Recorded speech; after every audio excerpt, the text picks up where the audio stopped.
This is an MPBN special report. From the auditorium in Bangor, Maine, MPBN presents live color coverage of President Carter's town meeting. Here now is MPBN producer Jeanne Meserve. Good evening. 2,500 residents of Penobscot County have been ushered into the Bangor Auditorium and are now standing expectantly. The president will be arriving here shortly, speaking briefly, and then fielding questions from the audience. Those questions are expected to center around three topics. The first is the proposed federal settlement to Maine's Indian lands claim suit. The second is the possible closing of Loring Air Force Base in Aroostook County. And the third is the construction of the Dickey-Lincoln Hydroelectric Project. Carter is in Maine, of course, to support the re-election campaign of Senator William Hathaway. Hathaway is receiving stiff competition from his opponent in the race, Republican Congressman William Cohen. Cohen is a Bangor native. In fact, he is a former mayor of the city. The president will be stopping in 3 New England states during this trip. This afternoon, Carter stopped in Cranston, Rhode Island, where he held a press conference. He then came to Maine. Since being in Maine, he attended a Hathaway fundraising dinner. The price was $500 a plate. Over 100 people did attend that event. Now the president is on his way to the auditorium for this town meeting. After this session, Carter will go on to the home of Frank and Laura Murray here in Bangor. Mr. Murray is a Sears appliance salesman, active in Democratic Party politics. The president will spend the night at the Murray residence. The president is now making his entrance from the right side of the podium. As you can hear, the crowd is definitely enthusiastic.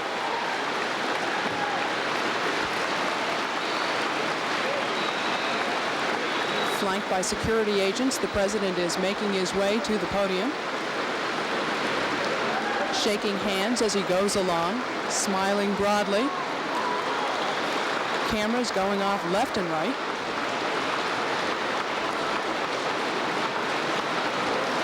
Everyone in the auditorium is on their feet, cheering, screaming. The president is waving, greeting the people of Bangor, Maine.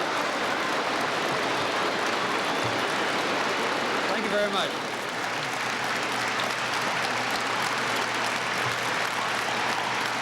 Thank you. Thank you. Thank you. Wow. Thanks a lot. Thank you very much. Let's get started. Thank you.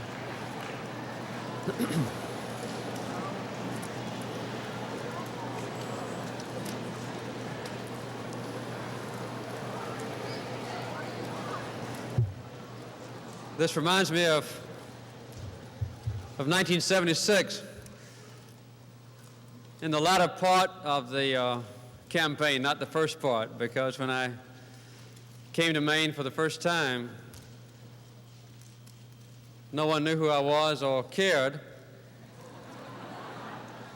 I made a speech to the Democratic State Convention, and I remember that I was the 23rd person on the program, and I started speaking about 10:20. And then when I began to run for president and came back, some of you were very hospitable to me and took me in and made me feel at home.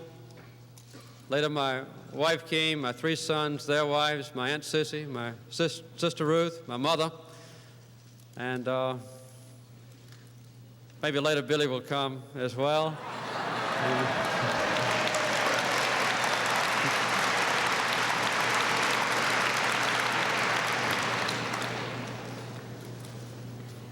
We've had town meetings now since I've been president in Massachusetts and in Mississippi. We'll have an hour and a half. I'd like to make a brief opening statement on a subject that is important to you, and then I'll answer questions. I'll take the last question about 20 minutes after 9. Last year, New England suffered the worst winter ever recorded. And this winter may be just as harsh.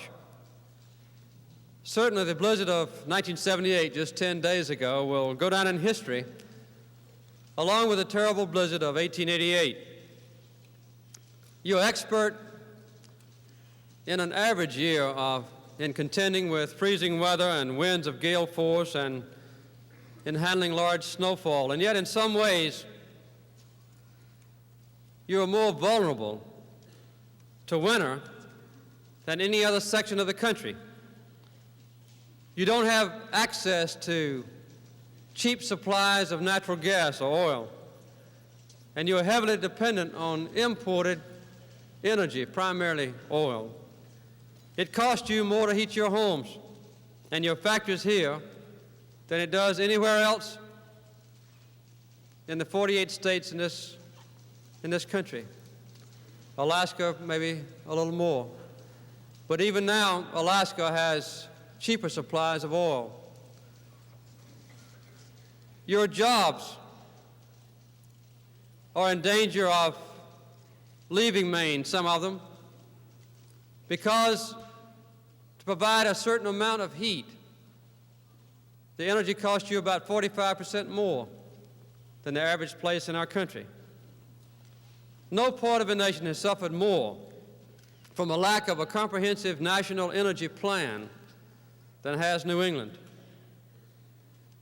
I've tried my best to close that gap, to correct the unfairness in energy distribution and energy prices. The House and Senate have both passed now a version of our energy proposal, and the conference committees are hard at work. Let me tell you some of the ways, very briefly, that this energy package would make your own lives more prosperous and your own future more sure. At present, natural gas produced and sold within a state, like Louisiana, Texas, Alabama, Mississippi, Oklahoma, brings a higher price than gas exported to another state. The energy bill would create a single price so that producers would no longer be discouraged from marketing their natural gas in other regions, like your own state. The energy bill sets efficiency standards for motor vehicles, for appliances, and for buildings to save energy. The bill gives tax credits to homeowners and business leaders who insulate their buildings and save energy. For those with incomes so low that they don't pay taxes, the energy bill establishes a program to weatherize the houses of the poor at no cost to them. Local utilities will be required to work with their customers on energy audits to see where energy is being lost and where economies can be affected. Energy bills can be cut down even more by use of solar energy to meet part of your heating needs. The energy bill also encourages this by offering tax credits to those who install solar energy equipment. The bill provides research and development funds to study ways in which we can make better use of energy sources that are renewable, the ones that comes from the sun.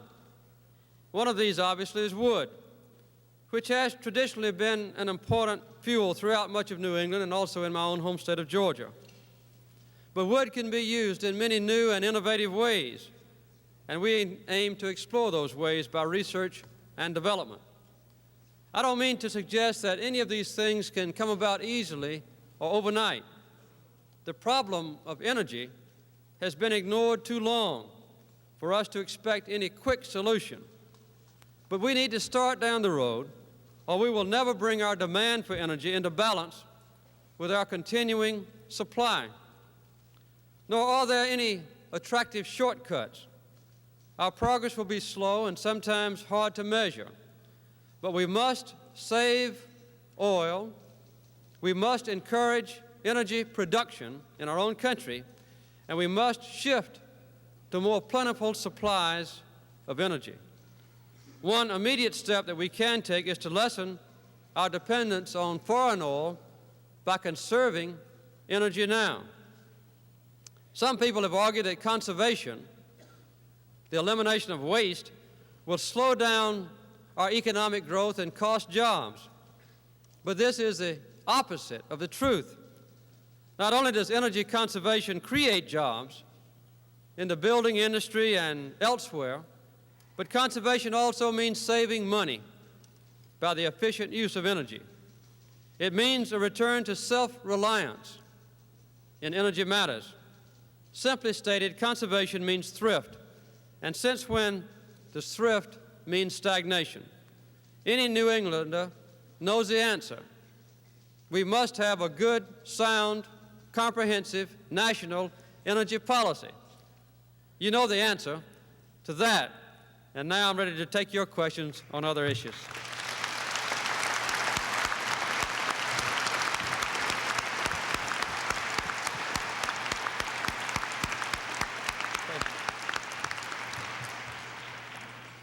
My name is Bob Sherlock, and I live at 49 Bradbury Street in Old Town. Mr. President, Americans have long looked to government to constrain private decision-making for the good of society. Do you think the federal government should play a role in constraining U.S.-based multinational corporations from following investment, production, and marketing policies which weaken and destabilize the American economy? Yes, I do. There are several ways that this is being done now, as you know. One is the antitrust laws, which try to enhance competition in our country and preserve the finest aspects of the free enterprise system. Another one is to cut down on unnecessary regulation. One of the great improvements that we've made in the last 12 months has been in the deregulation of the airline industry. And now, as you know, because of the changes that we have made, there's much more competition in overseas flights. You can now fly to England and back for, I guess, half what you could a year ago. The Senate is now getting ready to start voting on a bill to deregulate the domestic air routes. And we hope to eliminate unnecessary regulation also. I mentioned earlier today in a press conference in Rhode Island some of the tax provisions that I think would accommodate what you've just described. The elimination of overseas deferrals, which means that major corporations who invest overseas and therefore start employing foreigners to work in their factories pay a lower tax bill on a given amount of profits overseas than they would pay if they made those same profits in our own country. And we've got what they call a DISC operation, which encourages overseas investments and sales, where a big corporation, and almost all these credits go to big corporations, can set up a dummy corporation and export American products, and they only pay taxes on half their profits. Well, when they don't pay their profits in taxes at a fair rate, you know who has to pay the taxes for them? Just the average working people of our country. Another thing that I've tried to do is to eliminate some of the special loopholes that have been enjoyed by very wealthy people and influential people. One is what's been inaccurately called a 3-martini lunch. Now, if a working man or woman takes your lunch to work, say $1.50 or $2 sandwich and something to drink, or buys it in a local store, a restaurant, you can't mark it off as a business expense. But if a salesman or someone else has a very fancy lunch and has a customer with him, then they can mark all that off, maybe $25 or $30 lunch, as a business expense. The same thing is applicable with tickets to sporting events, tickets to the theater. If they carry a customer with them, then they can mark it all off as a business expense. I don't think that's right, and I think we ought to do away with it.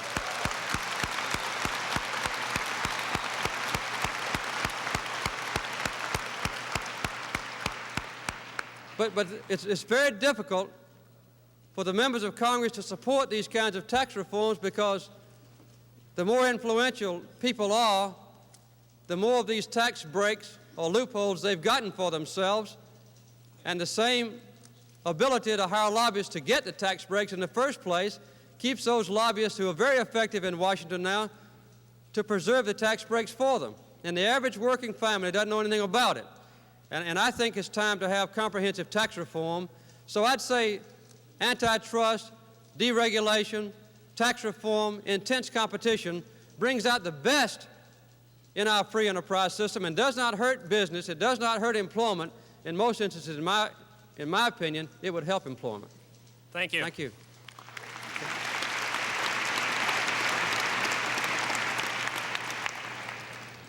Bill Buzzy from Bath, Maine. Before my question, Mr. President, the citizens of Bath, Maine, and the employees of the Bath Iron Works wish to take this opportunity to express their gratitude and appreciation to you and the State Department for awarding contracts which enable the Iron Works to continue building the finest ships in the world. Thank you. Thank you.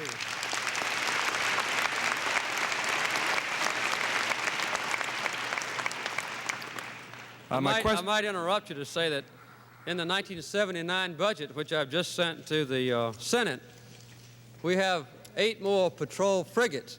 And I feel sure that with the very fine quality work that you do, and with your 2 U.S. Senators, Ed Muskie and Bill Hathaway there, I'm sure that Bath's going to get its share of a new contract.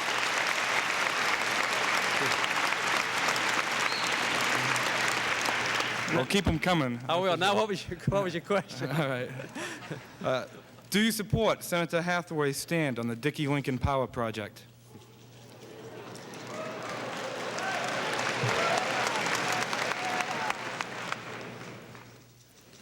Both Senator Hathaway and Senator Muskie have been long supporters of a Dickey Lincoln dam on the St. Johns River.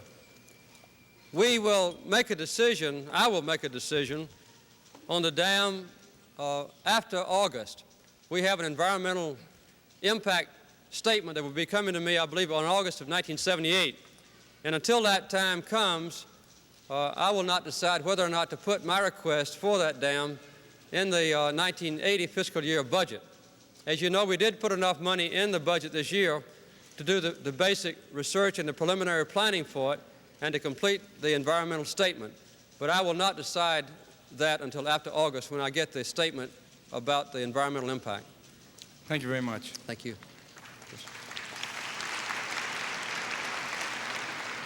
Wayne Bear, Bangor, Maine. Mr. President, may I just say that I want to thank you for your support and recognition of the courage and contributions of Senator Hathaway in coming to the state of Maine.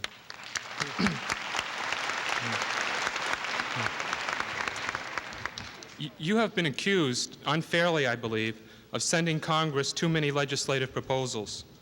I'm concerned, if this argument gains increasing acceptance, that Senator Kennedy's plans and yours for some form of national health insurance will be kept on the back burner. As you know, it's been over 30 years since Harry Truman first proposed that the United States join the other progressive countries in the Western world in protecting its low and middle income citizens and providing its low and middle income citizens some protection from unexpected medical costs that wipe out savings and financially ruin families. My question, Mr. President, is how long will it be before Congress and the executive branch finally join hands in providing protection to those citizens who cannot afford adequate medical care? Thank you. Thank you.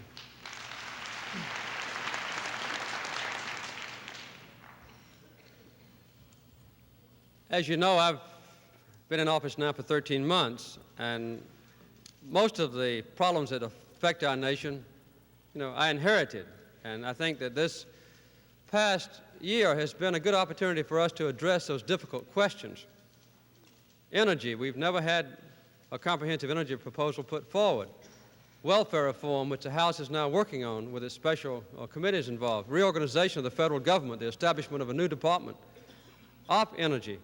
The economic stimulus package, which was so successful last year in bringing down the unemployment rate. In fact, the unemployment rate dropped to about 3% in New England from an average of about 8.5% down to about 5.5%.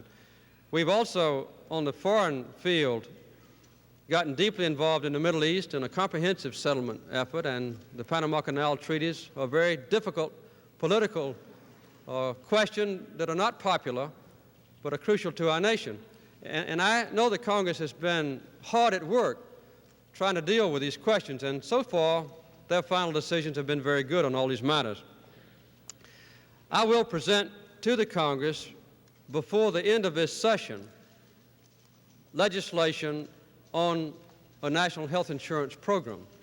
We've been working on this now for about a year. It is accurate to say that until we get the energy legislation, welfare, tax reform, tax reduction out of the Ways and Means Committee in the House and the Finance Committee in the Senate, on which, as you know, Senator Hathaway serves, I don't think they can handle the health care question. I've met with Senator Kennedy on this subject, and my guess is that his subcommittee will begin working, his committee will begin working early in the summer or late in the spring. But we will present to the Congress a comprehensive health plan before they adjourn this year.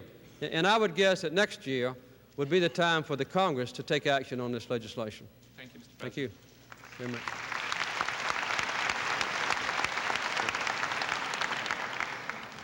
Mr. President, my name is James Clark, and I reside in Herman, Maine. Mr. President, I realize that you have a national commission studying the nation's mental health needs, and that commission will report to you around April 1st. The anticipated report of the commission notwithstanding, would you please tell us tonight some of the specific improvements that you would like to see in the nation's system of mental health care?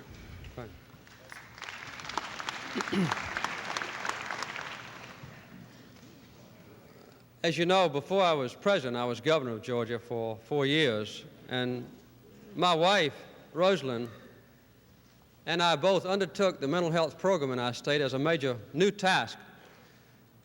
We were successful then in putting into effect a strong preventive care program and an attempt through diet and through education in the prenatal months of a mother's life and also in the early stages of a child's life to prevent future mental illnesses.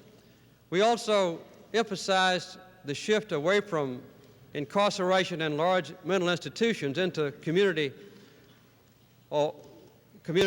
treatment centers, where the retarded child or other person with mental problems could live at home and have 8 or 10 hours a day to utilize what talents God had given them. I think we established about 85 of those around the state during the 4-year period. In addition, we had a heavy emphasis on the problems that are caused by alcoholism and drugs. And as you know, the foremost Senate proponent of correcting or addressing the alcohol and drug problem just also happens to be Bill Hathaway.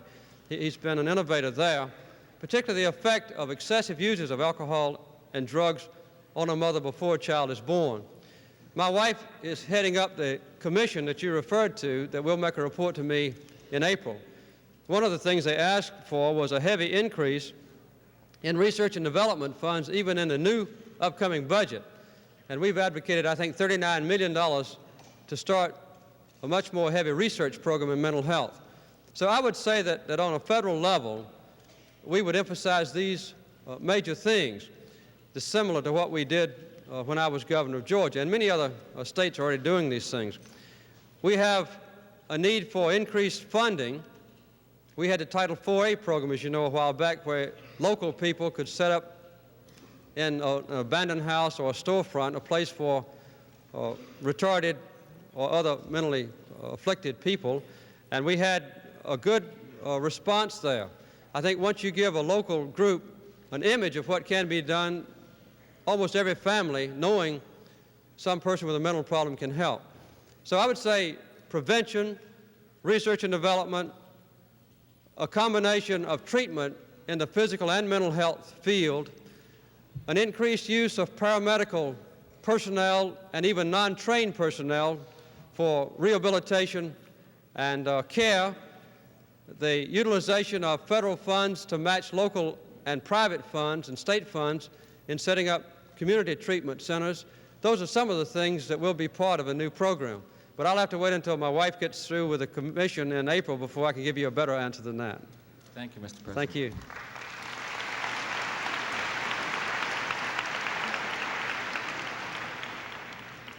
My name is Joe Hughes, and I live in Bangor. Mr. President, how do you feel about federal aid to parochial schools? You're fine.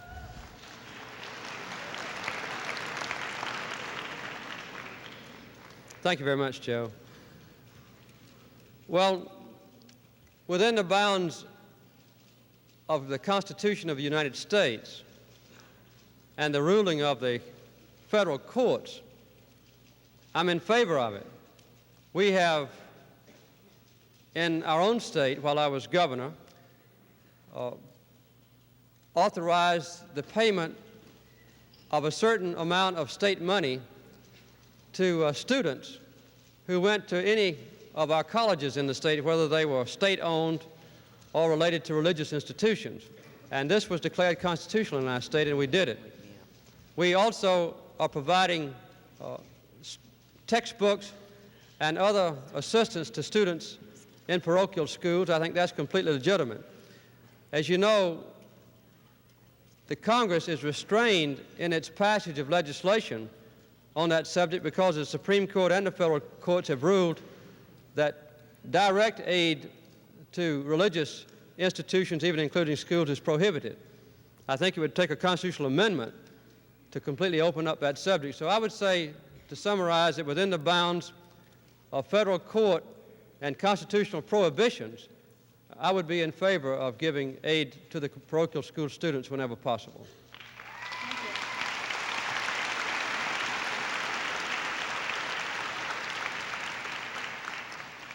Joe, thank you for that easy question. I appreciate it. Okay.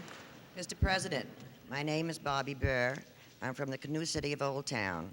And on behalf of the 5th Street residents, I would like to welcome you to Maine. Thank you, Bobby. The Democratic Party has long proclaimed that they are defendants and champions of the poor, the oppressed, and the elderly. I would like to know how you, as a leading Democrat of the country, can equate the fact, on the one hand, that the House and the Senate has either done away with or decreased drastically any aid for these people, and on the other hand, has granted themselves a continuous cost of living raise.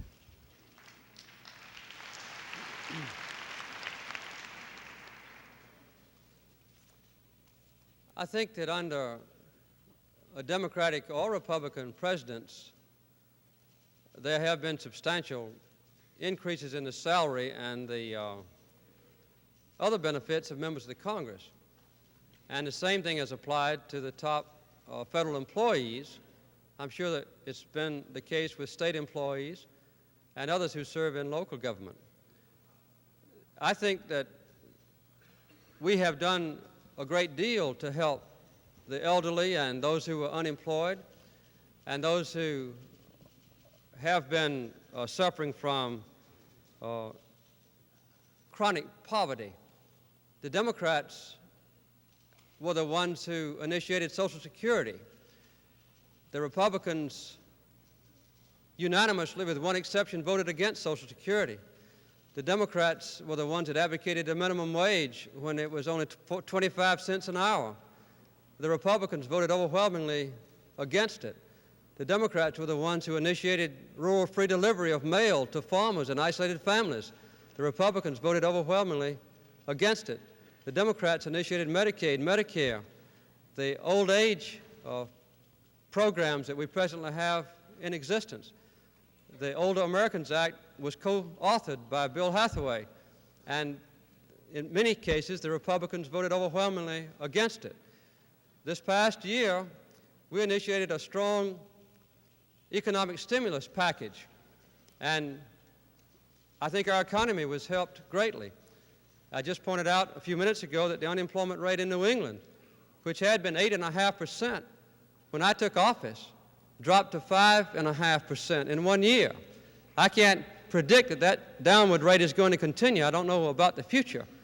But we will have, going to the Congress next week from me, a recommendation for a $13 billion continuation of the Comprehensive Education and Training Act, because the Democrats have always felt that people who don't have great wealth ought to have an opportunity for vocational training and education tied directly to a job. We've advocated more than doubling public service employment and greatly expanding jobs for young people. And I think you know that the Civil Rights Acts were initiated and passed by a Democratic president working with a Democratic Congress. We've got our faults in the Democratic Party, but neglecting old people, unemployed people, poor people, young people is not one of our faults. Thank you.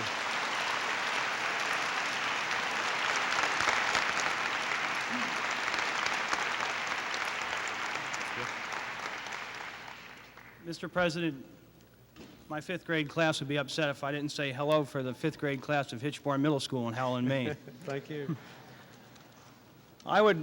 My question is, since the ice hasn't been broken yet, since our land claims case will set a precedent across the country, I would like to know that will other states have to be as lucrative in the giving of land and money as we are in the state of Maine?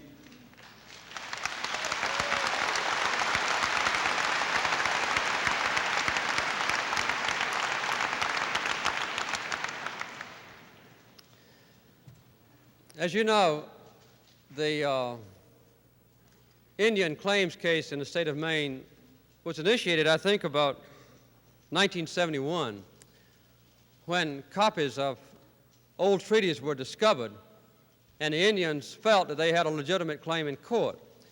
Under the laws of our nation, the Interior Department is responsible for Native Americans and is obligated to defend and to protect and even to intercede in court on behalf of the Indians. And the Attorney General is required to represent the Secretary of Interior in that relationship. When I came into office a year ago, this case had been continuing for a long time. And if you think back a year, you can remember that almost every property owner in Maine was in danger of not being able to transfer their own property or to buy additional property because no one could get a clear title even to their own land because of the threat of the Indian lawsuits. Well, obviously, I've got as much as I can handle as president. And I could recognize very clearly that there are more non-Indians than there are Indians in Maine. And so politically, there's no advantage in trying to resolve a question of this kind. I could have washed my hands of it and said, let the people of Maine sweat it out. But I felt then that there was a need for us to resolve it fairly quickly. And we've been working on it for a year. I sent the best lawyer I know up here to work with it, Judge William Gunter. And he worked out an agreement that he thought was fair that the Indians rejected. Later, I got Elliot Cutler from Bangor, Maine, knowing your people, to come in and take over as head of a negotiating committee. What we've worked out, I think, is a very good resolution. The Indians have accepted it. And what it says is that anybody in Maine that owns less than 50,000 acres of land will no longer have to worry about lawsuit attacks on their rights or deeds to their own property. That's an agreement that I reached on behalf of the American people, and the Congress will have to ratify. The only ones left, still not resolved, are 14 landowners in Maine who have more than $50,000, and the state of Maine itself. What we have negotiated doesn't put any obligation on those large landowners nor the government of Maine. The Indians have said, if you want to accept it, fine. We are ready to accept it on those terms. But if the governor of Maine or the 14 landowners don't want to accept it, they have three choices. They can either continue to negotiate, they can accept the agreement that we worked out and have an end to it, or they can stay in court and litigate. I have no preference about it. I don't have any personal interest in it, as you well know. But I thought it was good to get this question out of the way as quickly as possible to let the people of Maine in 2/3 of the area of your state stop worrying about possible future lawsuits about which they know very little and over which they had very little control. So I think I've done my job as well as I could, and we have not imposed the will of the executive branch on the state of Maine at all. The government of Maine is still completely free to do anything it chooses.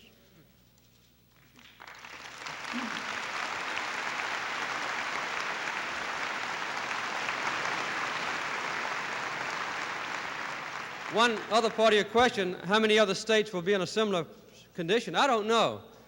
My own preference is that the executive stay out of it and let the Interior Department, representing me, and the federal courts settle it. But I felt that in this particular case, so many citizens were adversely affected in Maine that it was a special case. But I hope that this will be the only instance of this kind in which I, as president, will be involved. Thank you. Yes. Mr. President? Yes. I am Ed Meadows. I live in Hamden, Maine, just down the river from Bangor. You are certainly correct that we in New England are much concerned with the dilemma of energy sources and supplies in this region, and for that reason, references to wood energy in your opening statement were very heartening. However, we know that up until this point, that the ERDA administration has not been particularly concerned or convinced about the potential for great regional impacts and balance of payment and other benefits that wood energy could have. My question is, therefore, what specific steps will your administration now take to ensure that wood energy plays a more prominent role in federal energy policy? Good.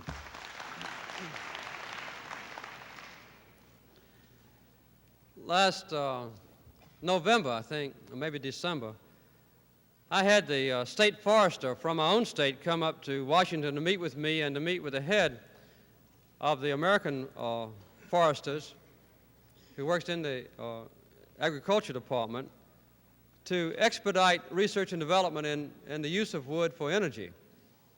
About 2/3 of the state of Georgia is covered with forest. A lot of that forest land is suitable for paper pulp or timber, most of the softwoods, the pines, poplars. But we have thousands and thousands of acres of land that's not good for pulpwood nor for timber construction that would be perfectly suitable for fuel. And there are some fast-growing species of trees, as you know, that will give us a replenishable supply. The problem is the cost of harvesting lumber.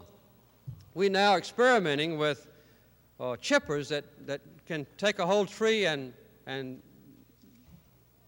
run it through the chipping machine in the forest, load it on dump trucks that can take it directly to the railroad siding, and with vibrators on the side of the boxcars can haul substantial quantities of that material to major plants nearby. And I think that this is a subject that needs more attention. Jim Schlesinger has been to the White House specifically to discuss this with me, and we will increase our research and development effort in this use of wood far beyond what we've done in the past. I can't give you an exact figure yet on what will be advocated, but it will be a top priority for me because I know at firsthand how valuable wood is. But if I've got your, well, if you'll give me, before we leave, I'll give one of my staff members your mailing address.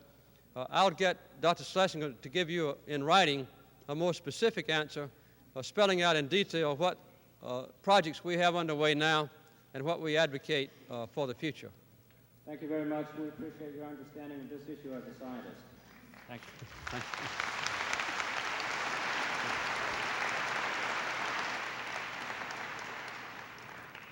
Mr. President, my name is Dave Porter from Hamden. I am also a teacher. I'm a science teacher at Weatherby Junior High School. As I understand it, you are planning to recommend implementing a separate Department of Education. What benefits do you feel that this will have on our educational system? There is already a bill in the Government Organization Committee under Senator Ribicoff to set up a separate Department of Education. When I first went into government, I was on a local school board. I ran for the Georgia Senate, and I was chairman of the University Committee and in the Education Committee. When I was governor, I would say I spent 25% of my time, at least, working on improvements in education. Since I've been president, we have a cabinet meeting every Monday morning for several hours, and then I meet with my cabinet officers, 2 or 3 of them individually each day. I doubt that I've spent a half of 1% of my time dealing with educational matters as president. Education is buried deep within the same department as health and welfare, which are the more dominant matters of interest, at least in Washington. And I believe that in that process, education is neglected. There's a tremendous opportunity in our country to get back to basic education. We've got too many people, I think, going into the 4th, 5th, 6th, 7th, and 8th grades that can't even read and write. And we've got too many vocational technical schools, career training programs, high schools, even colleges turning out students that are not accurately matched in their learning capabilities with the jobs that are available when they graduate. There's very little correlation between jobs that need to be filled and the product of our educational institutions. I think that this is also a matter that ties very closely to employment and the comprehensive education training programs. You know, working with both private employers and also with the state and local governments as well as the federal government, where you can have a combination of training and education. I've just advocated recently a tremendous increase in scholarships, in loans, grants, and work-study programs for college students. The federal government is just now getting involved in that process. We also have a real need to tie together the training and education programs for the mentally afflicted Americans, or those who are slow learners. And in many ways, I think the federal government ought to give more attention to education. I think the control of the education system ought to be at the state and local government. I don't want to get the federal government into controlling of any colleges or high schools or grammar schools or kindergartens. But I just would like to have, as president, a much more sure sense that I'm devoting an adequate amount of my own time to bringing about a raising of educational standards in our country. We spend too much money and get too little education benefits back from it. And I think a separate education department or agency with that one single responsibility would give education the high visibility on a national level and the voice of the president promoting better education that I don't think will ever be possible with education buried in health, education, and welfare. Thank you very much.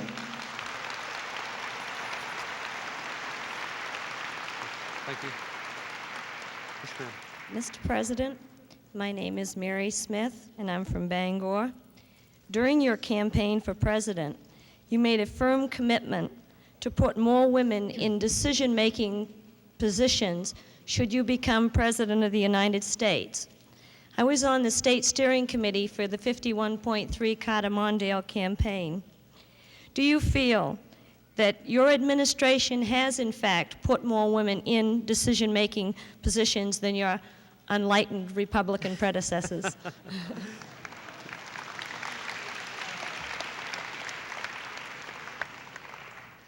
Yes, at the executive level of government, we've got, I would say, at least 3 times as many women now as we had before. We still don't have enough. The General Counsel for the Defense Department is a woman. Juanita Krebs, the head of the Commerce Department, as you know, is a woman. The person who's in charge of all the housing and urban development programs, public works programs, is also a woman. And we've had the first women appointed as U.S. attorneys, and also women, being considered and appointed for federal judgeships. I think that we have a difficulty in that it's hard to locate women with proven records in business administration or local or state government administration or in the federal government that we can promote into a major job because they've been discriminated against for so long. But we have, on the regulatory agencies as well, in the top regulatory agencies, appointed women in major positions of responsibility. Compared to what my predecessors have done, we've done an excellent job. Compared to what we can do, We have not yet done so well, but we're doing better every day. Thank you, Mr. President.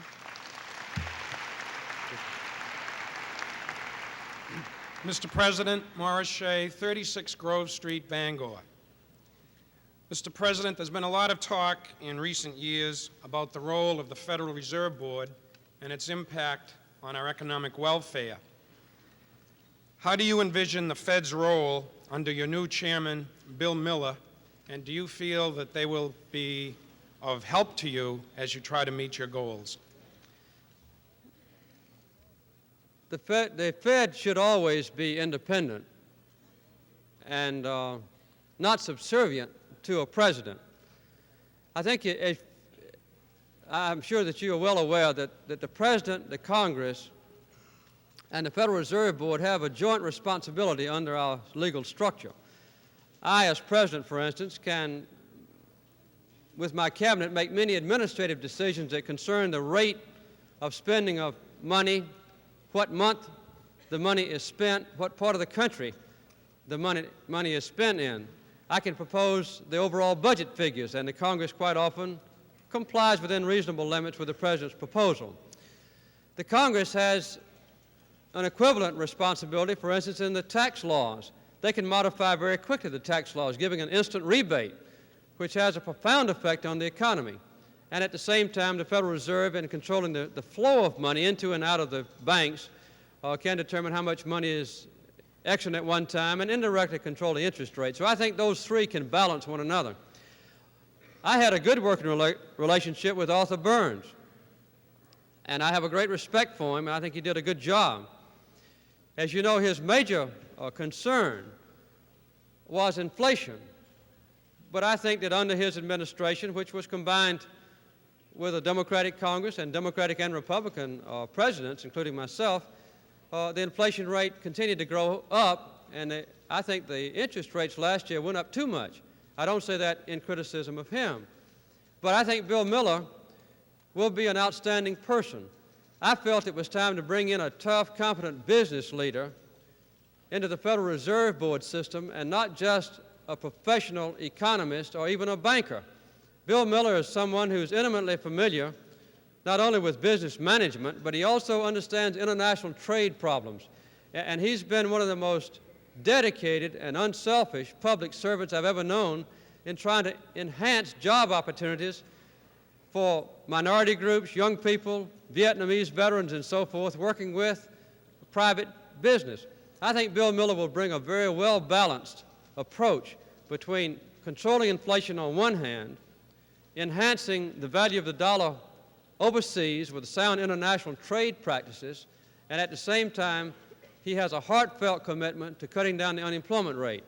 Also, I think that Miller will be much more inclined to at least consult with me and the Congress, perhaps than Chairman Burns was, because he's a younger man, he's coming in, and he knows that he has a lot to learn, as do I. So without any criticism of Arthur Burns, I think that we will have a very good administration of the Federal Reserve Board under Bill Miller. Thank you very much. Thank you.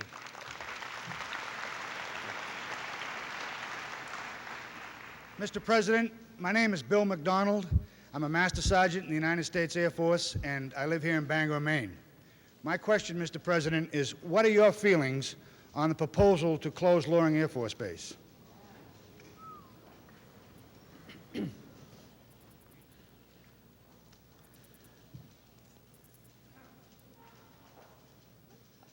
When the decision is made,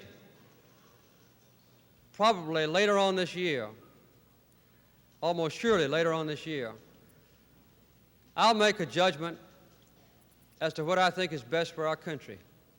It's defense with attention to the efficient use of money, and obviously with a strategic advantage in case we are attacked over the Arctic Circle in a war. Under the previous administration, when President Nixon, I believe, was president, maybe President Ford, a decision was made to close Loring Air Force Base or to cut it down substantially. Ed Muskie and Bill Hathaway recognized that in addition to environmental questions and defense questions and federal budget questions, there's a major additional factor of economic damage to the northern part of Maine if Loring Air Force Base is closed. I have asked Secretary of Defense Harold Brown to reassess the decision made by the previous administration about Loring. And I've told him to take into consideration not just environmental questions and defense questions, but also the economic impact on Maine of closing Loring Air Force Base. I don't know what their decision will be when it's recommended to me, but I do know that there's a much better chance now to keep Loring Air Force Base open because of the interest of your senators, your governor, and others, and because of my interest than there was before. But I can't promise you at this point that I'll keep Loring Air Force Base open at its present full strength. But if there's any doubt whatsoever about the overall balanced impact, then my inclination would be to maintain Loring at as high a strength as possible. But I'll have to wait until I get the recommendation before I know the final answer. Thank you, Mr. President.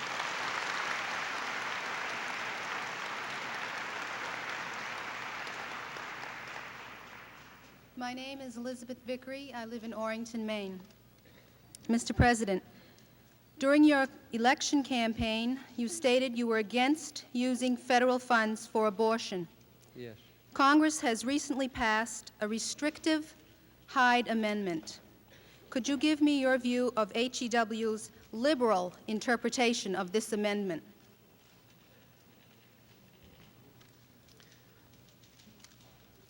I do not favor, and I have not favored, the use of federal funds to finance abortions. I am willing to use federal funds if the pregnancy is a result of rape or incest. I think, though, that this should be administered in such a way that women are not encouraged to lie about it and to use that legal congressional mandate as an excuse for abortions when no rape or incest has taken place.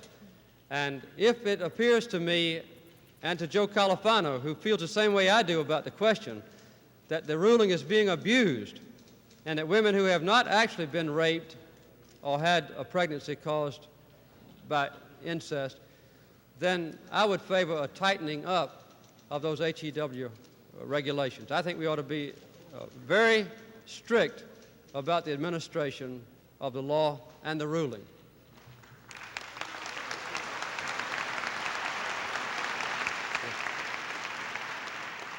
Mr. President, my name is Francis Sappill. I am a Penobscot Indian, full-blooded. I live at Indian Island, Maine. Question: would you veto any attempt by the Congress to abolish the Penobscot and Passamaquoddy Indian land claim suit?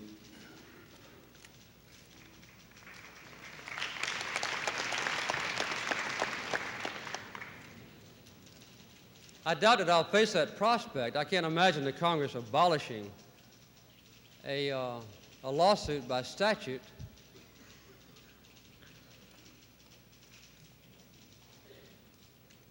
I would say yes, I would veto such legislation. Thank you. Now, let me add one other thing, because I'm not sure I understand all the meaning of your question. If I felt that the suit had been resolved in a fair way, say based on the settlement that the Indians have already agreed to, then the lawsuit would no longer be necessary. But I would not take away the rights of the Indians that have already been negotiated by short-circuiting the process with federal legislation. Is that what you meant? In other words, if the lawsuit is successfully negotiated and the Indians accept the negotiation, then the lawsuit would no longer be needed. Is that correct? Did I understand your question right?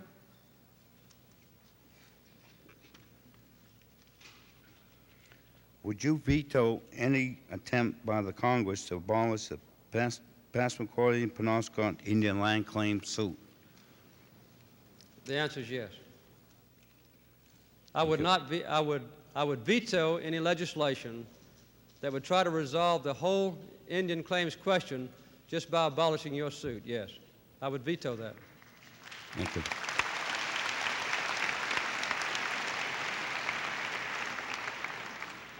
Good evening, Mr. President. My name is Marie Matheson, and I live in Bangor, and I attend John Baptist High School. My question for you tonight, sir, is whom do you consider contributes more to the welfare of our country, a coal miner or a United States Senator?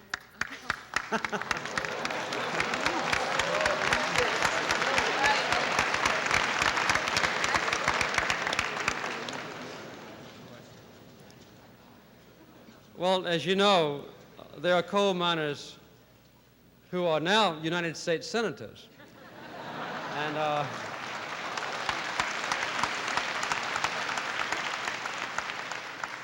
And there are peanut farmers who are now United States presidents.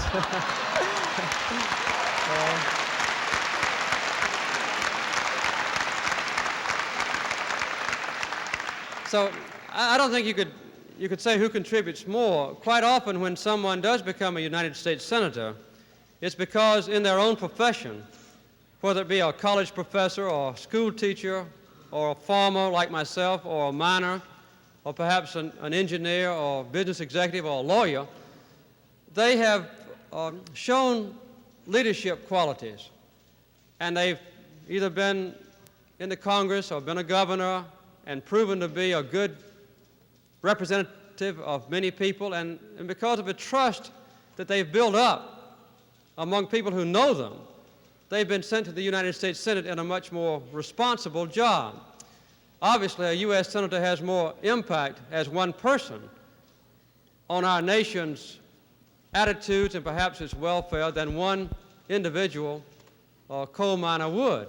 But that doesn't mean that coal miners as a collective group are not very important. I think each person, in the eyes of God, is of equal importance.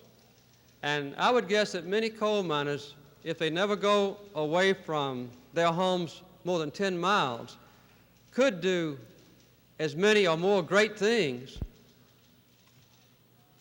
in the eyes of God and their families and those who know them than even a president could. So it's hard to say who would be the greatest. Thank you.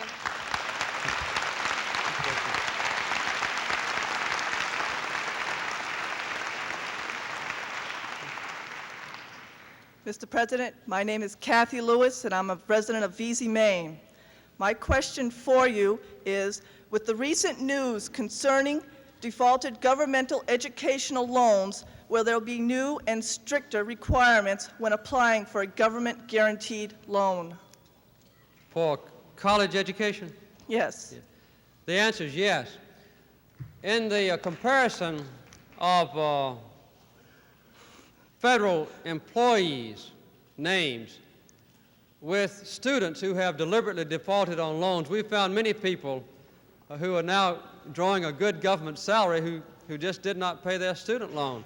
And Joe Califano is now requiring those federal employees to pay off their loan without working a hardship on them and their families because of too high a payment per month. One of the things that has endangered the entire college aid program has been the deliberate cheating by college students off the taxpayers when they signed a contract. If you will lend me money to get my college education, I will repay it and let that money go to help another student. And because of a loophole in the law, many students would finish college and immediately declare bankruptcy, so they would not have to prepay the loan. I don't have any sympathy for a student who does that on purpose, and I think we ought to do everything we can to collect those loans when they've been made in good faith and received in good faith, because the ones who suffer are the taxpayers in general and also other students who could benefit if that first student did his or her duty. Thank you.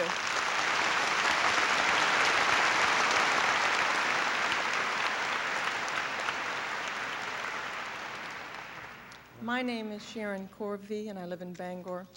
Mr. President, I am a second-grade teacher at the Abraham Lincoln School in Bangor. My class and Donna Chappett's class have been studying about the many facets of a president's job. Our second-grade children would like to ask you these questions. What part of your job is the hardest? What part of your job do you enjoy the most? And do you get dizzy flying in Air Force One?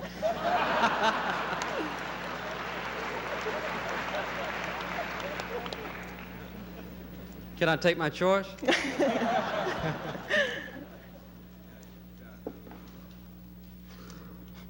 No, I don't get dizzy flying in Air Force One.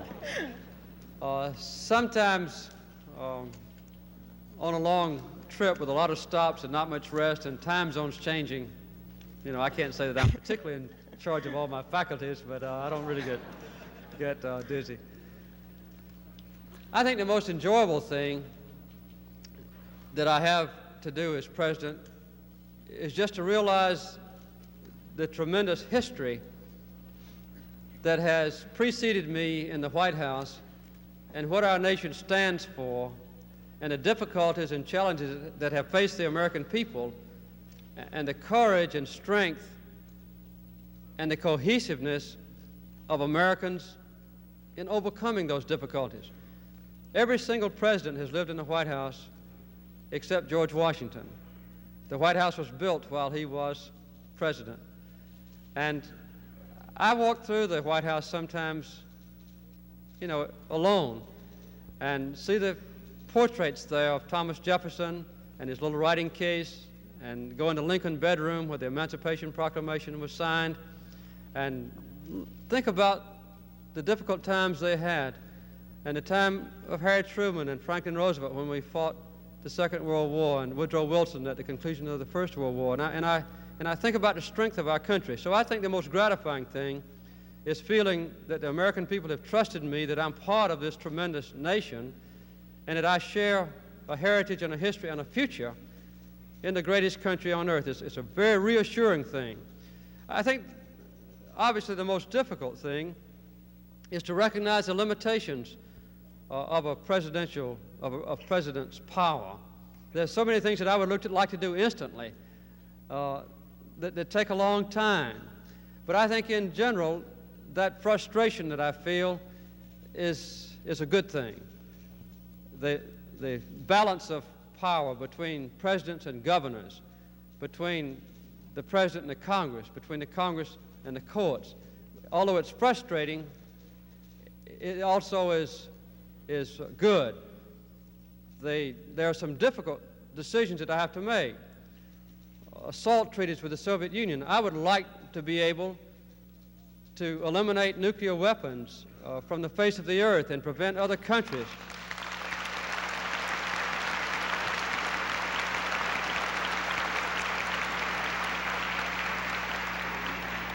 and I would like to prevent other countries from developing explosives that don't have them now.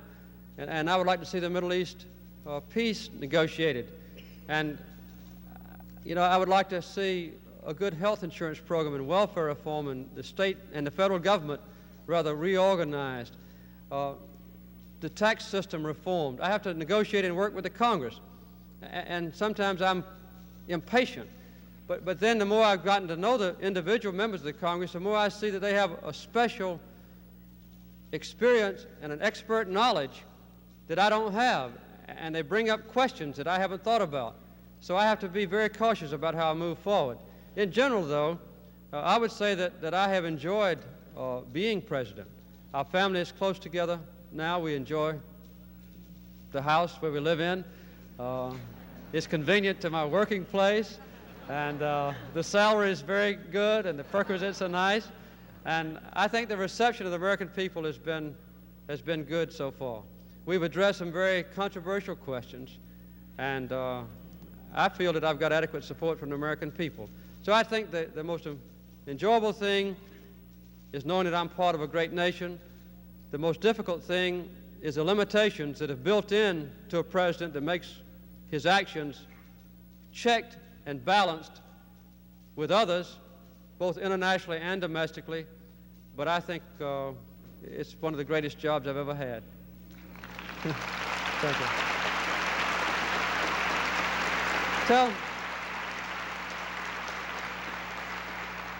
My second graders, thank you very much, Mr. President. Tell your second graders to come and see me and Amy. They would love to. We've talked a lot about Amy, and they really would like to meet her. You bring them to Washington, and I'll be glad to see them.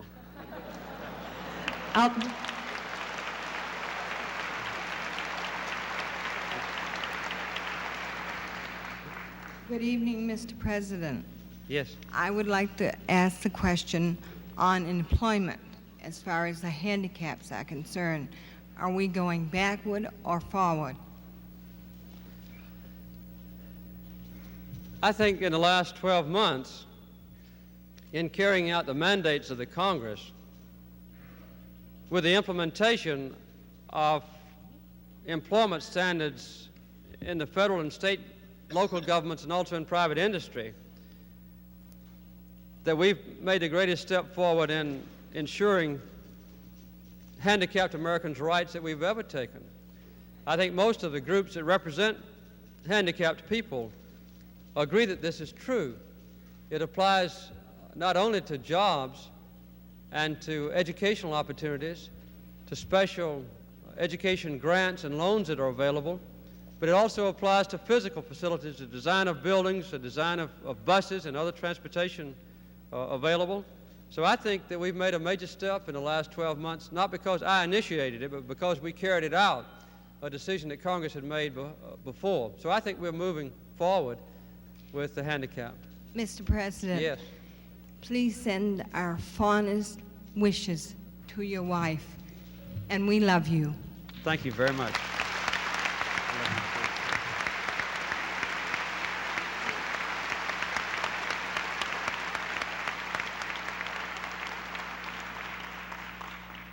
Hello, Mr. President. My name is Jeffrey Rudum, and I'm from Bangor, and I attend Bangor High School.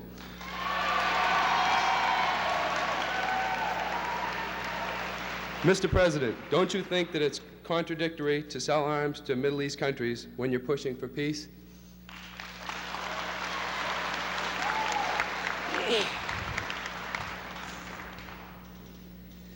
No. And I'll tell you why. I have promised, and I will carry out my promise, to cut down year by year the quantity of arms sold to overseas markets. We'll obviously have to meet our treaty obligations with NATO and with Japan and with New Zealand and Australia. Other than that, though, each year the amount of arms we sell will be reduced. We have already begun discussions with other arms suppliers, France, Belgium, Great Britain, the Soviet Union, to try to get them to join with us in this commitment. So far, we are moving on our own. We have made some progress. Later on this year, the United Nations will have a general disarmament conference, and many of those leaders that I just described to you will be speaking at the United Nations, and I may go and make a keynote speech there myself. In the meantime, the Soviet Union is selling tremendous quantities of arms, very advanced in nature, in Ethiopia, in Libya, Iraq, and Syria. And formerly they sold large quantities of arms to Egypt. Our historic commitment in the Middle East has been to keep Israel strong and secure, and obviously we are honoring that commitment. The Saudi Arabians have very close relations with us, as do the people of Iran, and as you know, they are between Israel and the Soviet Union in a very highly tense part of the world. We've never before sold Egypt any weapons that could be used in an attack. The F-5Es, which I have asked the Congress, I will ask the Congress next week to sell to Egypt, are not nearly so advanced as the F-15s and 16s that Israel is getting.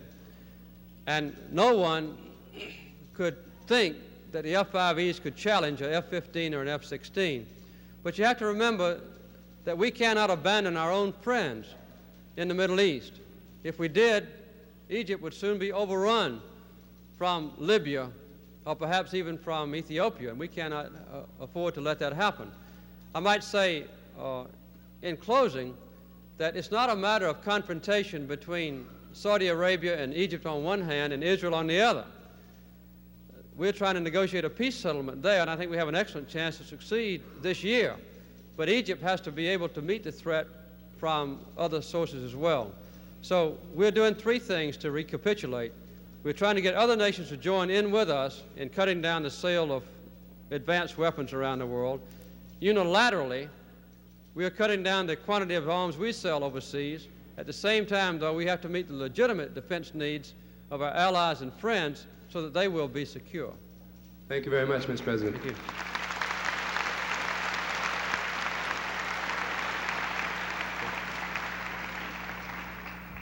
Mr. President, Joan Holmberg, Maple Street, Bangor.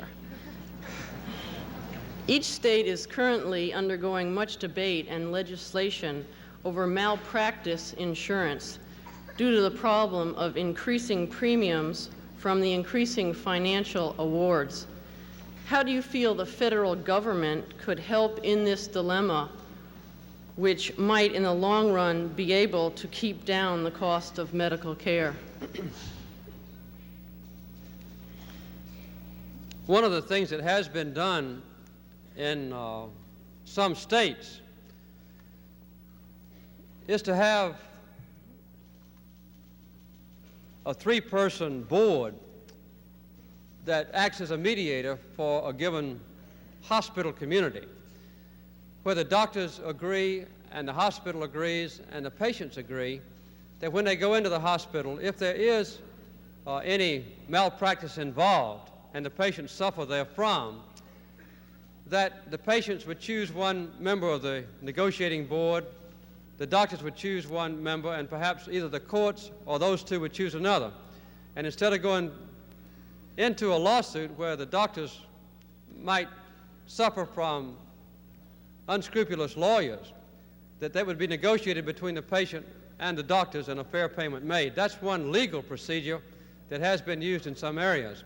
When I was in Rhode Island earlier today, I visited a health maintenance organization which goes an even greater step, and I strongly favor this kind of health care. They have in Providence, Rhode Island, about 28,000 people who come in individually or who work in small or large factories, and they pay a certain amount of money per year per family, and they have their health needs taken care of on a continuing basis. The emphasis on the prevention of disease.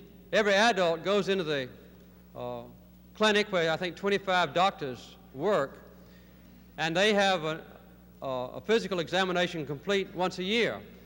A small baby would go in every 3 weeks, or perhaps every 4 months when they get to be 2 years old. I don't know the exact statement, but they form kind of a partnership between the patients on the one hand and the doctors on the other, where the doctor's best interest is served if the patient doesn't have to go to the hospital.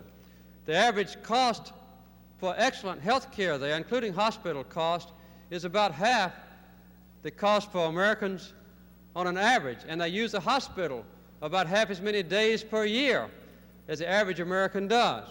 At this time, as you know, it's sometimes to the advantage of the doctors, it's sometimes to the advantage of the hospital, and the patients pay in the long run through insurance premiums to put the patient in the hospital where they don't need to go at all. My wife recently, for instance, had a tumor in her breast, and it turned out later to be benign, not malignant. And she went to Bethesda Hospital, and she was only there about an hour, and she came back home. But if she had been in Plains and had gone to the local hospital, chances are that she would have been admitted to the hospital and stayed a day or two, because the doctor and the hospital would want her to stay there. So I think that this kind of approach to health care, prevention, outpatient care, a constant relationship between the patient and the doctors is the best broad-range prevention against abuses from malpractice suits, and I think it would help to prevent malpractice itself. The old family physician is not the common thing now. In the situation I described in Rhode Island, though, each family can choose their own doctor, so there is a close relationship there. So I think that's a free enterprise system. It's not even a federal program. If we have a national health program in the future, I think this would be kind of a pattern that might be used, either using insurance companies or some other means to manage the financing. So I'd say those are two approaches that could serve to control malpractice suits. The last point I'd like to make is that this is kind of a regional thing. The most severe threats to physicians on malpractice, I think, is in California, and it's kind of a community attitude that if a malpractice case does arise, that enormous payments or fees can be collected from the doctor or the hospital above and beyond the actual damages that incur on the patient. So I can't give you an answer. I don't know the answers, but that's two ideas that just come to mind on the spur of the moment. Thank you. I'm not a lawyer or a doctor. Thank goodness I'm not a patient right now, and so I'm not very well qualified on it. Paul Pedicus, 94 3rd Street, Bangor, Maine. I was wondering, what was your last name? Pedicus. Okay. Know how to spell it? That's all right. Okay. I was wondering, what are you going to do about the Cyprus situation over there in Cyprus? We're having a lot of hard times, you know, and most other presidents haven't done anything. We all depended on you to do something. We hope you will. Thank you. The first thing I did when I got to be president was to talk to Cyrus Vance, the Secretary of State, to see what we could do about the Cyprus question. It's very complicated, as you know, because in the past, the leaders of Turkey and Greece have not been willing to communicate with each other. And they have nations that are sharply divided on the argument over the Aegean Sea rights, both the rights of passage of ships and also possible future explorations for oil in the area between Greece and Turkey in the ocean. I sent Clark Clifford to represent me, and he met with Demirel and Karamanlis at that time. Recently, Turkey has had a new election, and Ecevit has been elected now the premier of Turkey. Recently, Secretary Vance visited both Ecevit and Karamanlis and urged them to make progress toward a resolution of the Cyprus question. They have now agreed to meet personally with each other in March, this coming month. This is a very good step in the right direction. We have pending now mutual defense treaties between ourselves and Turkey, ourselves and Greece. They've not yet been concluded finally by Greece, Turkey, and the Congress. And I would hope that if we could make major progress toward a Turkey-Greece settlement of the Cyprus issue, using the local administrators there working with Turkey and Greece, that we could proceed to bring Greece and Turkey back into NATO. So we're doing all we can. I think that there's a limit, though, to what the United States can do, because the Turks and Greeks are highly independent people, and the right progress has already been made now, the scheduling of direct talks between the heads of state in Turkey and Greece. Okay, so as long as you do your best, you'll win in 1980. Well, if we can get that done, it'll be a great step forward. Thank you. Mr. President, my name is Jerry Thibodeau from Bangor. Do you believe that abortion is a taking of human life? If so, will you be taking any steps to protect this vulnerable life? Yes, I do. I have come from a state and from a family which is highly religious. Georgia and Texas had the two very stringent anti-abortion state laws that were stricken down by the Supreme Court while I was governor.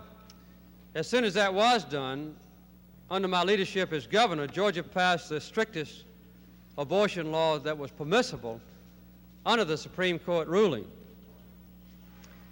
As you know, there's, the ruling in effect said that no state could prohibit abortions during the first 13 weeks, and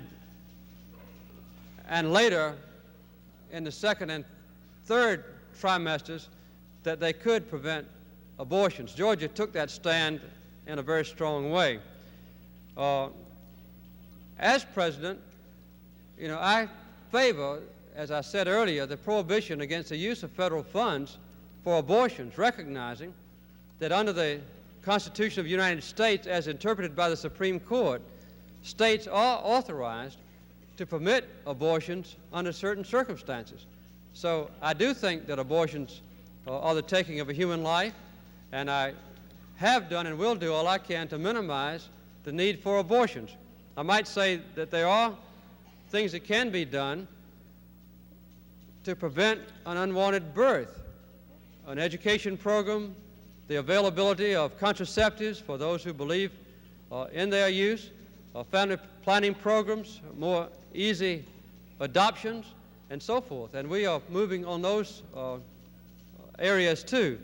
I might add one other sentence, and that is that Joe Califano, who is the head of HEW, is a very devout Catholic, as a matter of fact. I happen to be a Baptist, and his views on abortion, I believe, are the same as those I've described as mine.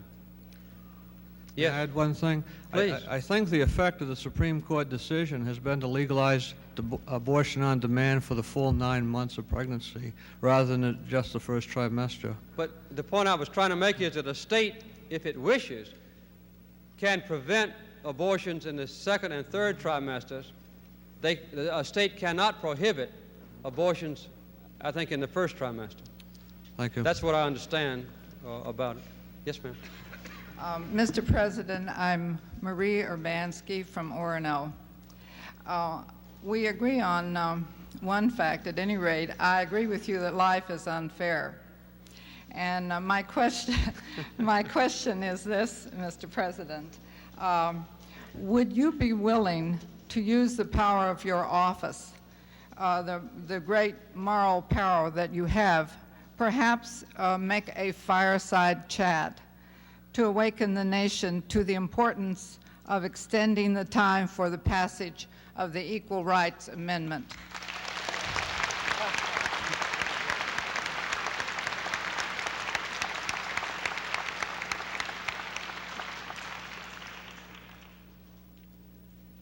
I can't promise you the fireside chat, but I do favor the extension of the time for the ratification of the Equal Rights Amendment.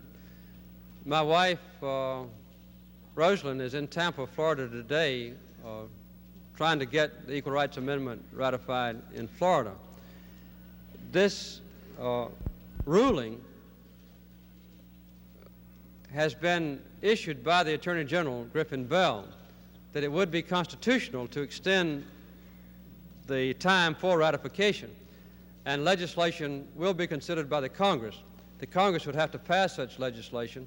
I support it, and if it is passed, I will sign it with pleasure. Thank you, Mr. President.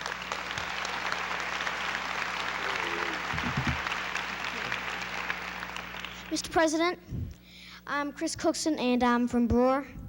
My question is, I would like to know where you plan to get oil if the Mideast refuses to sell to the United States. Okay. This will have to be the last question, but Chris, that's a good question to ask, and it's one that's very important to your area of the country in particular. As you know, the OPEC nations, the oil-producing and exporting nations, are not all Arab countries. And I think it's accurate to say that now we have a much better relationship with the Arab countries than we had in 1973 when an embargo was placed on our country. We've now gotten to be very close, for instance, to Saudi Arabia, the major oil-producing nation of the world. And Iran is a very good friend of ours, and so are others. Outside of the Middle East, there are major suppliers of oil. England is now able to export oil from the North Sea. We will be building up our Alaska oil production to about 2 million barrels per day. Mexico has great reserves of oil that they're just beginning to explore for. Venezuela provides a large portion of our oil. That's a country in South America, as you know. Nigeria is an OPEC nation in Africa. We now have a very good relationship with Nigeria. Formerly, when Secretary Kissinger was in office as Secretary of State, we had such bad relationships with Nigeria that they wouldn't permit him to come into the country to visit, but now we have good relationships there. So I would think that there's much less of a chance for the OPEC nations in the Middle East to declare an embargo against us because we're better friends than we used to be. Secondly, many nations outside of the Middle East who are OPEC nations can provide us with oil. We have a major supply of oil in our own country. We produce now about 50% of, a little more than 50% of what we use, and we have strict conservation measures that could be built up. One other point is that we are putting in the ground, in underground storage, in salt domes, about 500 million barrels of oil, which will be built up by 1985 to 1 billion barrels of oil. And this is enough to carry us over for about 8 or 10 months, even with a total embargo against our country. I will do all I can to prevent an embargo, and as I said many times during the campaign, if another nation declares an embargo against us, I would declare a total embargo against them and not ship them any food,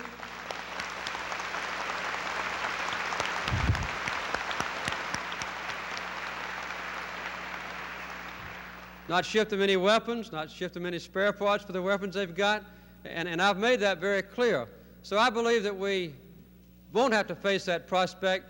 If we do with our reserve supplies and other supplies of oil from non-Middle East countries, we can get by. We also obviously have large supplies of coal and natural gas that can be substituted with hardship, but we could get along. Let me say one other thing before I have to leave. This session has been very helpful to me. It's a very enjoyable thing for a president to get out of Washington, and I forgot to tell that to the second grade. But to come back and visit with friends who took me in when I was a lonely, unknown candidate is a very fine experience for me as president, and I thank you for it. You've had some very challenging, very difficult questions. I don't claim to know all the answers, and part of my answers have not been adequate for the question that you've asked. But I really appreciate your hospitality here, and I would just like to remind you of one thing in closing. We do have problems, economically, politically. Sometimes we've been embarrassed with our government officials' actions, but we're still the strongest nation on earth. We're still the best nation on earth. We're still the greatest nation on earth, and I think all of us would serve ourselves and our country well to think about the good things and the positive things and the tremendous future that we have as Americans. Thank you very much.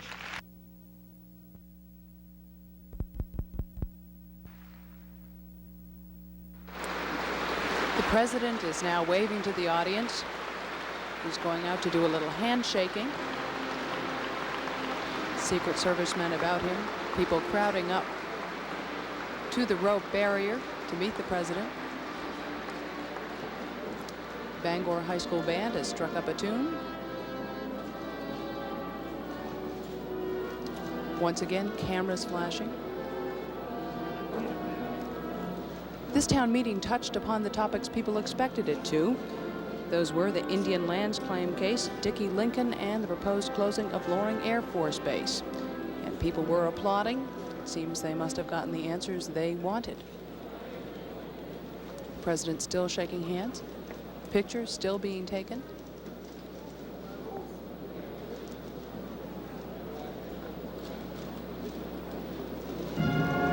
The President answered a total of 24 questions in this session here tonight. They dealt with everything from the economy to mental health, to student loans, to women's issues. The thing people wanted to hear tonight was the answer to questions on land claims. What they heard was an explanation of the federal role vis-a-vis the Indians. The president pointed out that he had inherited the problem, and he felt that he couldn't wash his hands of it, but had to plunge into it.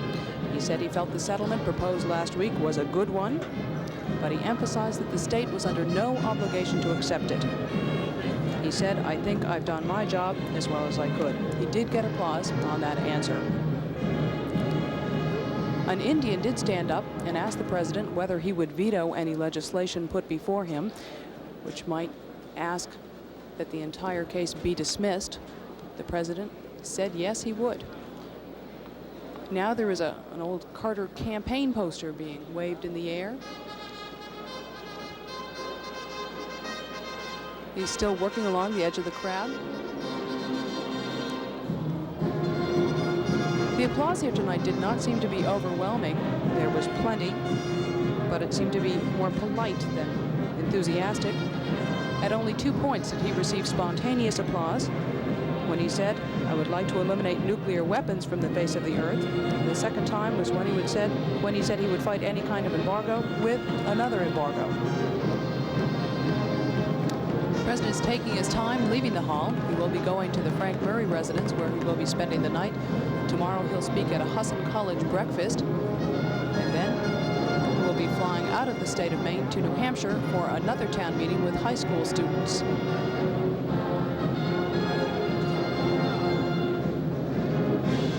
There were several questions tonight on abortion. The president reiterated his previous stand, that he supported the use of federal funds for abortion only if the pregnancy was the result of rape or incest. He also was asked about why he hadn't appointed more women to his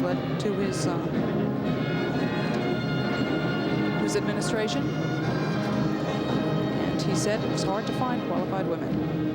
He also was asked about the Equal Rights Amendment that he said he supported strongly. The president did not give the answer some people might have wanted to two of the questions, those on Loring Air Force Base and Dickie Lincoln. He said he was waiting for studies. After he got the studies, he would make up his mind on those issues. The president has now left the hall, and that concludes this part of our coverage. This is Jeanne Meserve for the Maine Public Broadcasting Network.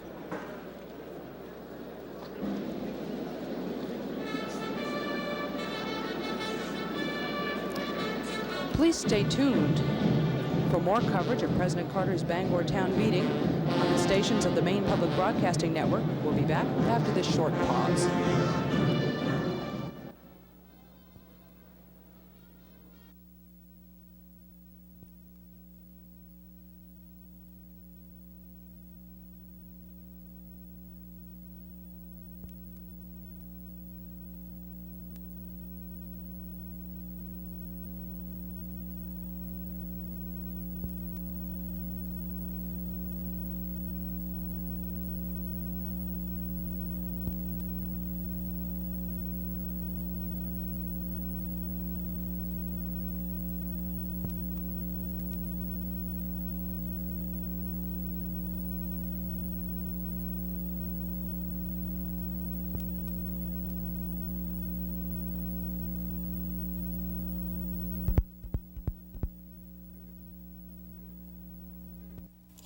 The Maine Public Broadcasting Network, a service of the University of Maine.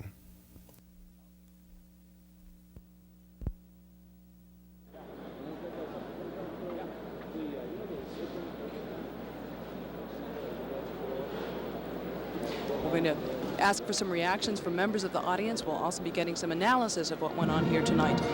With me here right now is Steve Cartwright, who's an editor of the Wabanaki Alliance newspaper and also a member of one of the Indian tribes. You'll have to introduce yourself because I've never met you before. Your name? Francis C. Saphill. What tribe are you a member of? Penobscot Nation.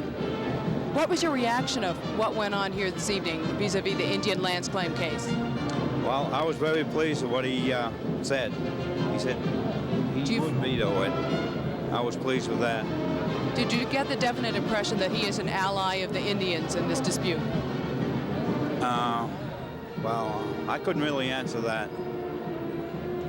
Were you a little bit surprised by the audience reaction to the answer he gave you? The crowd seemed enthusiastic. Yes, I was surprised. Had you expected a little more hostility? I couldn't say. Steve, what was your reaction? You've been following this Indian matter closely. I was really delighted to see the reaction, and I was really pleased at Mr. Sapiel's question. I hope this helps give recognition to this tribe and to the Passamaquoddy tribe and all Indians and to their valid claims to land and to other benefits that they so richly deserve. Thanks a lot.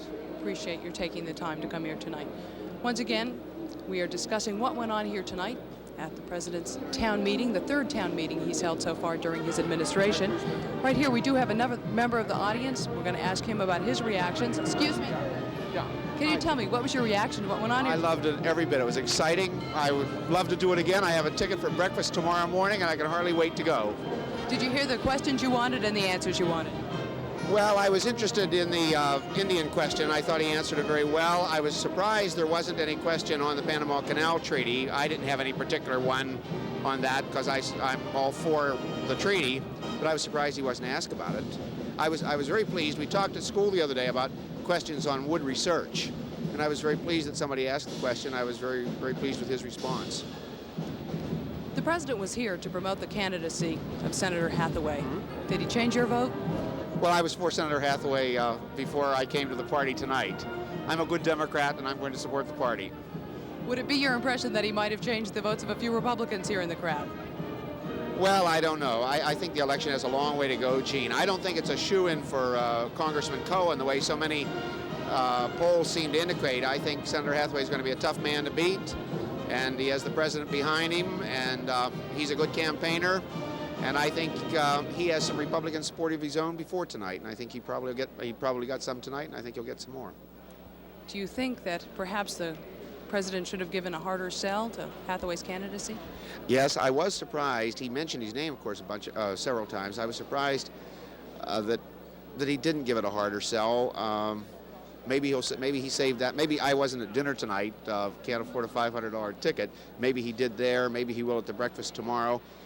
Maybe just the presence. You know, you couldn't buy this kind of press coverage for all the money in the state, and it had to give a boost to the campaign, and it made everybody in the state aware that Hathaway's running. I think a lot of people, never pay any attention to elections until 2 weeks before, and now we've got strong notice that the senator is up for re-election, and I think everybody is aware of it, and in that respect, I think it was a strong boost. I was surprised he didn't come out a little bit stronger for him.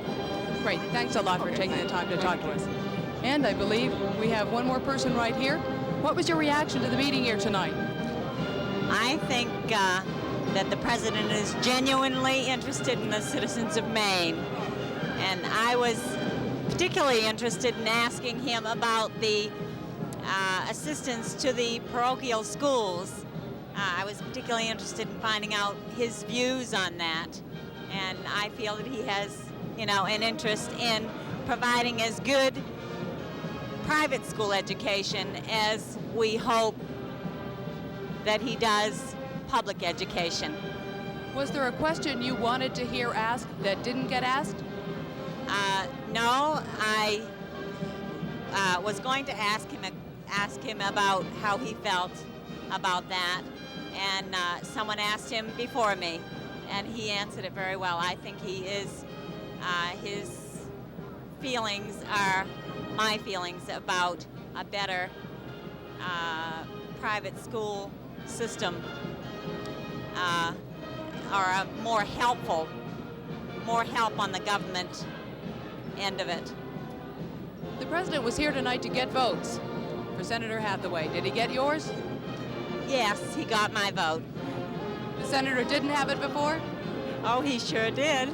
So it wasn't a change of party or anything? No, not at all. I am for Senator Hathaway. Great. Thanks a lot for taking the time to talk with us. You're welcome. With us here tonight is Gordon Weil, a political analyst. Was the meeting worthwhile? Well, we'll have to see. It certainly was worthwhile from the President's point of view. He was here on a clearly political trip. to support Senator Hathaway in the case of his visit to the state of Maine. Whether this will help Senator Hathaway in his obviously tough campaign against Congressman Cohen remains to be seen. I would say, based on just the performance here at the Bangor Auditorium, it's largely irrelevant to the Hathaway campaign. That he was mentioned favorably a few times, but I don't think that's going to make a decisive difference. It's clear the president felt he had to come here. This is one of the 2 United States senators of the Democratic Party that have real tough races this year. Also, former Governor Kenneth Curtis has just stepped down as Democratic National Chairman. That could have hurt the Democrats in the state of Maine. I think it was important in the president's mind to come here and show continued support. Were you surprised that there wasn't a harder sell? Well, the taxpayer pays for part of the trip and the Democratic Party pays for the other part. As a result, this was on the taxpayer, the forum here tonight, and so he couldn't go overboard. He was at a fundraiser before coming here, and he'll meet with Democrats tomorrow morning, and presumably all of that is designed to help. It shouldn't be forgotten that this is also part of the Carter campaign for the presidency, and we're really at the very early stages of that. He'll be in New Hampshire tomorrow, where they will still have the first primary. Maine will still have early caucuses, so that politically it's useful for him, even if he doesn't mention Senator Hathaway. There were 3 major issues that people expected to be brought up here tonight, and they were brought up here tonight. They were the Indian lands claim case and Dickie Lincoln and the closing of Loring Air Force Base. Did you hear anything that you didn't expect to hear on any of those issues? No, there really wasn't anything new in the president's position. More significantly, from the point of view of his political objective in being here, he didn't help Senator Hathaway on any of those issues because he didn't take a position on 2 of 3 of them, where Senator Hathaway and indeed other political figures in the state do have clearly announced position. For example, on Dickie Lincoln, which will be a campaign issue, on Loring, where there's a general interest in the state. On the land claims issue, I think he saw the issue drawn between himself and Governor Longley, in fact. And he, I think, has tried both in his press conference statement earlier today in Rhode Island and here to split the issue with the governor and in effect say, our proposal deals with the federal government and the Indians, and on the other hand, the state and the Indians. The only binding part is between the federal government, and the purpose of that agreement was to get the small landowner off the hook. So I'll take all the little people in the state of Maine, and I've gotten them off the hook. I'll leave you with the state land and 14 big landowners. This is, I think, what he's trying to do politically. The governor is clearly taking the position that the federal government has set up the state of Maine, has made an agreement and laid it before the state and says pretty much you have to take it or leave it. Of course, as the president pointed out, the state has the option, the big landowners have the option of pursuing the matter in court, which is what seems to be likely. If he is indeed trying to divide the people of the state, who's going to come out the winner?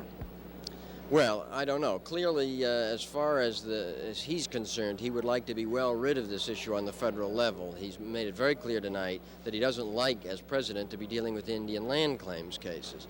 And if he can get out of this one for $25 million in Washington, that's not a lot of money. And presumably that will take care of the federal side of it. And to that extent, the Indians win, and that recognizes that the initial court decision showed there was some merit to the case. Beyond that, clearly, if the matter stays in litigation, as seems likely for the state lands and the lands of the 14 large landowners, to a certain extent, nobody wins and everybody loses. The Indians don't get anything except high legal fees, and the rest of the people get uncertainty about the resolution of the case and will the state have to pay for it. And as far as the big landowners are concerned, they are, after all, a source of some economic strength in the state, and that's a concern too. Will jobs be affected? Though those were the 3 big issues here tonight, certainly a lot of other issues were raised. On a couple of the questions, foreign policy points were made. What was your reaction to what was said on those? Well, I think it was a very interesting sign that foreign policy was raised. Here, the president supposedly goes out into the country to talk about the issues that concern local groups, in this case in Bangor, and yet foreign policy issues were raised, and good questions, I think. For example, the question asked about providing arms to the Middle East at the same time as you're seeking peace, was the exact question asked by a member of the Washington Press Corps this afternoon at the President's press conference in Rhode Island. So a good question from a high school student in Bangor, and a difficult one for the President to answer. What was interesting, and I think it may be a reflection of the makeup of the audience as being largely college and high school people, was the applause for that question, and also for the Carter's mention in a list of other things which didn't get much of a rise of his desire to ban nuclear weapons. In other words, a non-militaristic audience, so to speak, an audience that was sympathetic to those kind of sentiments. Issue of Cyprus was raised, also with a view to how does that become settled peacefully. Implicit in this is there's an American role. The United States ought to be involved in settling still issues around the world, the role of the international peacemaker. By contrast, what was missing, supposedly a very important set of issues, if the polls are to be believed, is there was very little asked about the economy. There was a question about the new chairman of the Federal Reserve Board, but very little about the state of the economy and inflation and unemployment. So there really was very little attention paid to that issue, and that was the people who raised the question. What about the questions that people were asking? Do you think that the president can get away with saying what he wants to say in this sort of a setting because the people aren't experienced questioners? Well, there's inevitably a certain respect. He is president of the United States. These are not news people who see him every day and are used to follow-up questions. They ask the question and get an answer. Clearly, the town meeting is very strongly under his control. He gives unusually lengthy answers. And is able to, in fact, take a question and give the answer he wants. It was interesting to note that his principal White House aide on domestic matters, Stuart Eizenstat, sat just off stage, so to speak, and monitored this as an indication of what people are interested in. I think that's important. For example, a question was raised about the use of wood for energy, a typically Maine issue. And the president committed himself, something I think is new, to stepped up research and development in this area, significantly increased spending. I think that gets registered with Mr. Eizenstat and gets back into the system so that there's some use in that way. But I don't think you'll find that in the answers you're going to have a lot of news broken. I think, in fact, there was news broken in response to the question from the Penobscot Indian. Although I don't think it's a current question. There is now no bill in Congress to extinguish the claim. How would you rate the audience response? Well, I would say it was respectful and attentive. Certainly, as I looked around, people were following every word he said. It was, I think, a fairly partisan audience, fairly much supporters of the Democratic Party and of the president. But I think what was lacking was any wild enthusiasm. This is not a president who generates a strong emotional constituency in the country. That's what national reporters traveling with him confirmed, and I think that's what we saw tonight here. But they liked him. Gordon, thanks a lot for being with us. Thank you. Also here tonight is John Martin, the Speaker of the Maine House of Representatives. Hopefully we can get him over here in front of the camera and ask a few questions. John, if there's anyone who has their thumb on Maine politics, it's probably you. Well, I hope so. Do you think this visit is going to change anything as regards the second congressional race? Excuse me, the senatorial race. I'll get this straight. Well, I was asked that just a few minutes ago by another member of the press, and as I indicated, it isn't going to hurt. There are an awful lot of people whose minds were made up a long time before this evening, and I suspect you're not going to change that. In any given election, you've always got 60% of the people that made up their mind before the last election that they're going to vote either Democratic or Republican, regardless who the nominee happens to be. What you're dealing with, of course, are those people who have not made up their minds. And to those 40% of the people, I think it's entirely possible that the president's had an impact. I think he made it very clear, as he did earlier this evening at the Penobscot Valley Country Club when he had the fundraiser for Senator Hathaway, that he feels very strongly that Senator Hathaway is by far the most qualified person to hold the Senate seat for the state of Maine. It's interesting that one of the things that we discussed very briefly, and we didn't have much time, but was Loring Air Force Base. And the point that he made, I think, was most interesting tonight in the speech.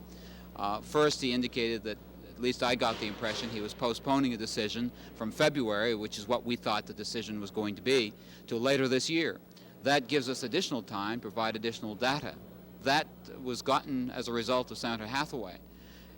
Secondly, I think he also indicated that along the trip on Air Force One, Loring Air Force Base was the thing that was discussed over and over and over, and he said it certainly was obvious that Senator Hathaway was familiar with the problem, was aware of what the problem was, and that he had made him aware of it. And from that light, I guess it is important that Senator Hathaway be in Washington. Thanks a lot. Thank you. John Martin, Speaker of the Maine House of Representatives. I also see in the background Joseph Brennan. He is the state's Attorney General and, of course, deeply involved in the Indian lands claim question. Joe, could I ask you a question or two? Sure. Were you surprised by anything he said tonight relative to the Indian lands claim question? Not really. He touched on it very lightly. I think the one distinctive thing might be that he said that he had no preference in regard to how it's resolved. So I think from that I might construe that he's not exactly endorsing the action against the paper companies or the action against the state or those demands against the state and the paper company. So to that extent, I was pleased. All in all, it was touched on very, very lightly. A member of the Penobscot tribe asked a question indicating that he expected some legislation to be introduced in the Congress relative to the Indian land claim. Have you heard anything about such legislation? Would you suspect it actually will come about? No, I haven't. I think what he was referring to maybe a year and a half ago, there was some indication that some legislation of that nature would have been introduced. I agree with the President's answer. I think he's correct that he should veto some that would just absolutely eliminate their chance for a claim. When the bill was introduced some time ago, I would have supported a bill that would have converted their claim into money damages, but one that would just wipe it out and not give them a chance for anything at all, I would not support myself. So I was not disappointed at all with the President's answer. And do you think this visit here tonight is going to have any effect on the upcoming election? Well, I think he pointed out many very positive things that Senator Hathaway has achieved for the people of this state and this country. I would think that it would have to be considered a tremendous boost for Senator Hathaway. Thanks a lot for speaking with us. Joseph Brennan, the Attorney General of the state of Maine. And that concludes our coverage of President Carter's town meeting in Bangor, Maine, the third such meeting he's had during his tenure as president. Thank you for joining us. I'm Jeanne Meserve.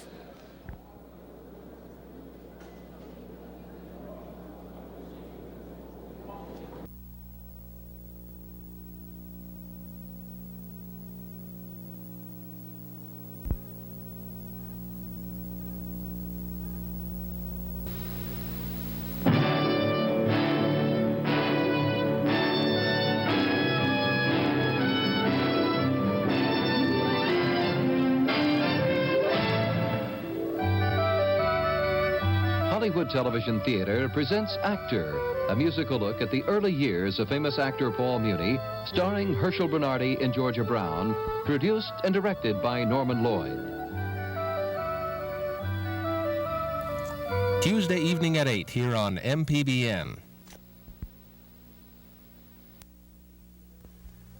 See the American drama series that traces one of America's most famous and historic families. Watch The Addams Chronicles each Sunday evening at 7 on MPBN.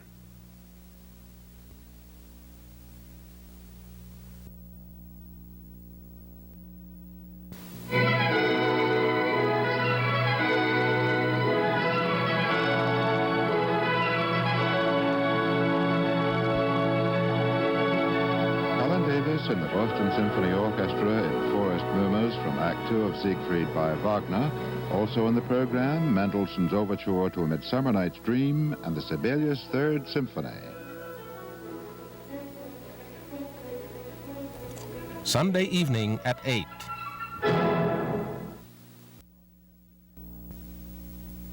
Acquisition of Washington Week in Review is made possible by a grant from Merchants National Bank of Bangor.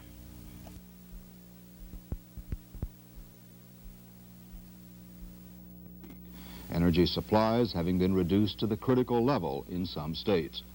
The unusually severe winter weather is making things even tougher. Scientists who've been meeting here this week have been poring over the climatic aberrations, and they have some theories about what may lie ahead. What lies ahead in the troubled Middle East is, of course, anybody's guess, but Israel is upset about the president's decision to sell new warplanes to Egypt and Saudi Arabia. But the big talk of the town now